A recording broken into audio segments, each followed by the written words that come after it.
এটাই ছিল আমার জার্নির কারণ। হ্যালো ফ্রেন্ডস, কি অবস্থা সবাই? চলে আসলাম আমার জার্নির পার্ট 2 তে। যাত্রাটা শুরু হয়েছিল টাঙ্গাইল থেকে। দিনটা শুরু হয়েছিল এক গভীর মিষ্টি অপেক্ষার চাদর মোড়ে। টাঙ্গাইলের চেনা রাস্তা ছেড়ে মনটা চলছিল আরো উত্তরে, যমুনার কোল ঘেঁষা সরিষাবাড়ির দিকে। একে একে পিছনে ফেলে এলাম এলেঙ্গা, যমুনার পাড়ির জনপদ ভরপুর, তারপর তেল আর সারের গন্ধমাখা তারাকান্দি। প্রতিটি মোড়, প্রতিটি পথ যেন কোনো এক অদৃশ্য সুতোয় আমায় গন্তব্যের আরো কাছে টেনে নিচ্ছিল। এই পথের প্রতিটি বাঁক ছিল আমার কাছে এক একটি মাইলফলক। দীর্ঘ সফরের ক্লান্তি ছিল, তবে সেই ক্লান্তি ছাপিয়ে যাচ্ছিল ভালোবাসার কাছে পৌঁছানোর অদম্য উৎসাহ।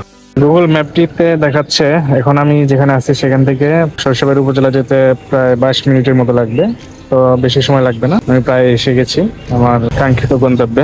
এই যে নদী দেখতে পাচ্ছেন, এটা হচ্ছে যমুনা নদী। তো মাঝখানে দেখেন চর পড়ে গেছে, ওই পারে হচ্ছে যমুনার মেইন অংশ। দীর্ঘ সফরের পর অবশেষে সরিষাবাড়ি। প্রতিটি পদক্ষেপ যেন এই তোর দরজা খুলতেই দেখা হয়ে গেল আমার সন্তানদের মুখ।